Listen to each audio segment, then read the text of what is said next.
Hi Cancer, welcome and this is your reading. Be open-minded po, hindi po halos lahat makaresonate. Kaya piliin nyo na lamang. And thank you nga po pala sa mga nag-subscribe, lalo na po sa mga bumabalik. Marami pong salamat. Start na tayo. Give me the message for Cancer. Anong mensahe sa'yo?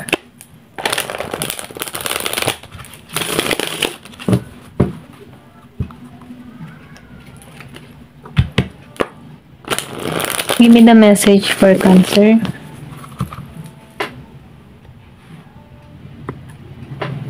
Okay.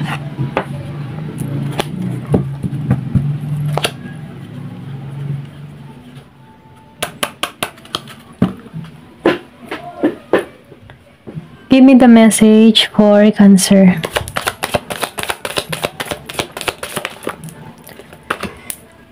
Meron ka ditong 8 of Waves.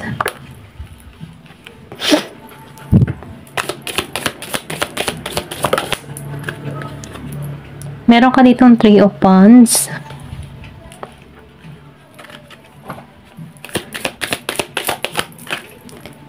Meron ditong Queen of Wands.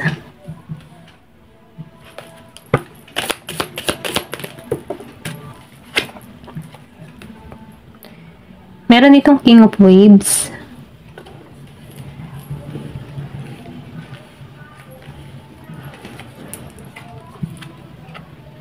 The Chariot.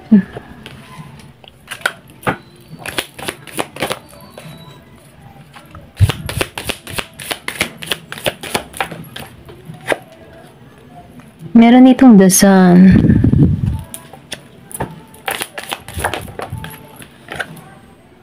Four of Snow. And 10 of Wands, Oasis.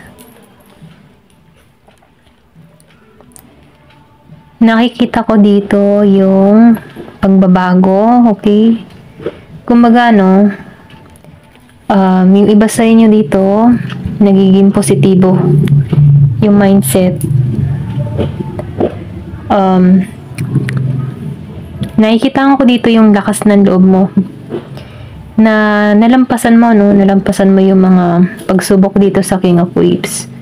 Kung bakit ka nagiging matatag sa panahon ngayon dahil sa mga naranasan mo, okay? Nandito sa Queen of Wands, yung iba sa inyo, nagiging maayos yung takbo ng pamumuhay kasi alam mo yung tipo na nagiging maayos yung pangkabuhayan mo, yung pinagkukunan mo, okay? Kasi nagiging ka ditong stable. Yung iba sa inyo, Pero kung halimbawa, andito ka pa rin sa point na nahihirapan ka pa sa yung sitwasyon, dito ka patunga, sa Queen of Wands. Meron ka mang pagkukunan or pwede rin sabihin, yung pangkabuhayan mo dito ay magiging maayos. Kung meron ka mang business, kung meron ka mang mga proyekto or trabaho, nagigitong maganda yung daloy ng biyaya, nagiging magandang ayos ng yung karera, okay? Ito lang nakikita ko sa Queen of Wands. Nahusan, nagiging kang stable para sa iyong sarili. Then dito sa Three of Wands, nakikita ko din dito yung pagkikita, okay? Pagkikitang muli. Kung meron ka man ditong karelasyon, kung nasa LDR situation ka, meron ako nakikita ditong pagkikita, magsasama-sama muli. Kasi meron ditong 10 of Wands sa Oasis. So, ibig sabihin, meron ditong union or happiness na naghihintay sa'yo. Kung nasa LDR situation ka, or pwede rin sabihin kung meron ka ditong nakakausap online, meron ditong pagkikita. Pwedeng sabihin, nagplaplano na kayo dito, okay? Dito sa 10 of Wands, na bumuo ng family, okay? Hindi halos lahat, ha? Pero ganun pa man, dito sa 8 of Waves, mabilis to, okay? Hindi mo to inaasahan. Pwede rin sabihin, may makakausap ka online, pero once na nakita ka neto, talagang gusto nito, ikaw na talaga. Ayan, kung ikaw man ay single, may nakakausap ka online, pwede rin sabihin may kaibahan sa inyong dalawa dito, kung may nakakausap kang foreigner, kasi dito sa The Sun, masasakatuparan mo dito yung hinihiling mo eh. Matagal mo na itong hinihiling at matutupad dito. Merong masayang magaganap sa iyong buhay, okay? Then, dito sa The Chariot, magiging balanse, tagumpayan, naghihintay sa'yo dito sa The Chariot. Kumbaga, sumabay ka lang sa agos. Pwedeng pwedeng magbago dito yung yung pamumuhay mo. Kasi meron ka ditong Queen of Wands, meron ditong tutulong sa sitwasyon mo, or pwede rin sabihin, itong tao, kakatagpuin mo dito, kasi bubuo kayo dito ng pamilya sa Ten of Wands eh. Ito lang nakikita ko. Meron ditong pagdaloy, may kapayapaan, clarity, klaro mag-isip. Ito lang yung nakikita ko sa Ten of Wands. May pagsasama, pagbubuklod-buklod, okay? Na kung saan nagiging kang matatag. Maybe, ikaw din yung tipo ng tao na matatag yung faith. Kumaga, hindi ka nawawala ng pag-asa kasi andyan ka pa rin. Kahit marami kang pagsubok na naranasan, andyan ka pa rin. Kumakapit ka pa rin sa iyong pananampalataya. At dahil doon, nakikitaan ko dito na ipagkakalob sa iyo yung tagumpay na hinihiling mo. Okay?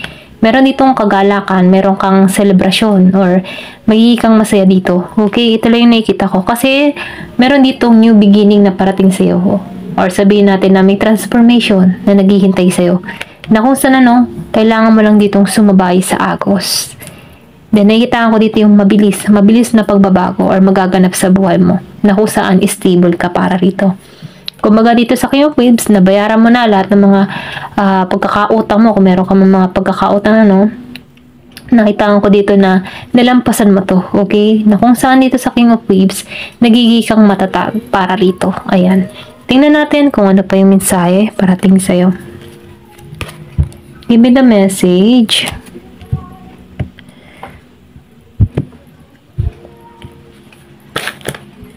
Give me the message. Ano pa yung karagdagang mensahe?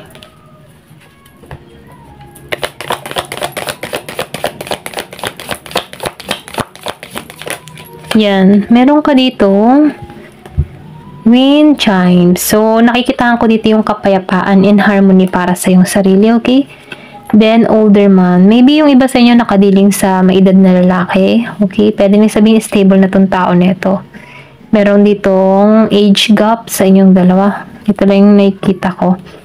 Then, facts. So, mag-ingat ka din dito, Meron ditong mga tao sa paligid mo na pwedeng kontra or pwedeng sabihin, sumasabotahe sa connection nyo ng tao nito. Kasi nakikita ko dito, pasensya na.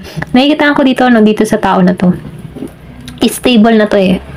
Pwedeng tinutulungan ka ng tao nito dahil meron din ditong inggit or alam mo yung tipo na laging nakasubaybay, nakasilip, okay? Sa mga galawan mo, kung bakit ka nagiging maayos or stable dito. Dahil may resourceful ka eh. Meron ka ditong pinagkukunan or meron tumutulong sa'yo dito. Pero ganun pa man meron ditong tao na naiinggit sa'yo. Sa sitwasyon mo kasi, nagiging kang maayos. Meron ditong pagbabagong magaganap sa'yo. Ito lang yung nakikita ko. Kung meron ka ditong kadiling na maedad, stable tong tao nito, handa ka nitong tulungan. Then, dito, sa candle. So, nakikita ko dito, ipakikita sa iyo yung daan or yung paraan para rito, okay? Kumbaga, nagkakaroon ka dito ng kaliwanagan or kung meron ka mga hinihinging sign, makikita mo yung sign para rito, okay?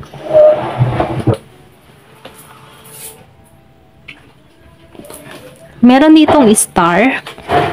Lumabas tong star. Ito kinuha ko lang sa lapag. So, meron ditong blessing. Lumabas ang the sun and the star. So, you're lucky. Swerte ka dito. Kaya meron ditong naiinggit sa'yo. Naiintriga sa love life mo. Okay, ito lang yung nakikita ko. Then, meron ditong elephant. So, nakikita ko dito na magiging kang matalino, okay, sa paglalakbay mo ito. Kung meron ka paglalakbay na gagawin. Or pwede rin sabihin magiging kang matalino para dito. Kasi, tutulungan ka nito na maging wais. Okay, ito lang yung nakikita ko. Or pwede rin sabihin, ikaw yung tipo ng tao na mahilig mag-aral or manliksik, okay? Na kung saan sa bandang huli, nagiging kang mas wais. Ayan. Then dito, broom. So, nakikita ko dito, bagong bahay. May paglipat, may bagong bahay, may bago kang attitude, or may bago kang pananaw sa buhay na darating sa'yo, okay? Kung ikaw man ay naghahanap ng bagong bahay, meron dito new home. Merong paglipat na parating sa'yo. Then, meron ka din ditong bull. So, sinasabihan ka dito, huwag ka nang bumalik pa. Kung meron ka mga past nangyari, huwag mo nang linungin. Ang tawag dito, yung titingnan sa likod, okay? Ganun. Linungin, lumingon, yan. Pasensya na. Huwag mo nang lumingin. Basta lumingon yan. Huwag ka nang lumingon sa kanila, no? Kumbaga, lampasan mo na to. Kasi nalampasan mo na yung mga nangyari sa in the past. So, huwag ka nang lumingon para rito, okay? Kumbaga, sinasabihan ka dito na ibalik mo yung lakas mo. Kung ikaw man yung nasaktan before, no? Huwag mo nang pagtuunan ng pansin yan. Yung nangyari sa past. At magtuon ka ngayon sa hinaharap, okay? Moving forward, kumbaga. Dito sa the bull. Kasi nakikita ko dito na mas magiging kang matapang or matatag. Okay? Hindi ka dito mawawala ng pag-asa. Then dito, no, sa frying pan. So, mag-ingat ka din sa mga trouble or sa akusasyon. Okay? Meron dito mag-aakusa sa'yo. So, ingat ka din. Okay? Meron ditong younger woman. So, pwede rin sabihin na itong older man, meron tong anak. Yan. Pwedeng humantong to ng trouble kung meron tong pwedeng against sa'yo. Okay? Against sa connection niya ng tao na to. Kasi maedad na. Or pwedeng sabihin ikaw to, no? Young energy. Ito lang yung nakikita ko. May pagka-young energy. Pareho kayo, no? May age gap. Ayan. Ito lang yung nakikita ko. Then dito, no, diamond. So, meron ka ditong marireceive na regalo. Precious gift. Mahalagang regalo. Meron ka matatanggap dito. Then, Cain, pag-ingatan din ng iyong kalusugan. Yung iba sa inyo, hindi halos lata. Pag-ingatan ng kalusugan. Give me more information. So, April, meron magaganap ngayong Abril. Pwede rin makalipat ka ng bahay ngayong Abril. Then wage. Someone is, kumbaga, no, sinasabihan ka dito na mag-ingat ka talaga. Kasi meron ditong mga tao sa paligid mo na, alam mo yung tipong ayaw ka magtagumpay. Kung ano yung meron ka, gusto din nilang makuha. Okay? Ito lang nakikita ko against sa'yo. Excuse me.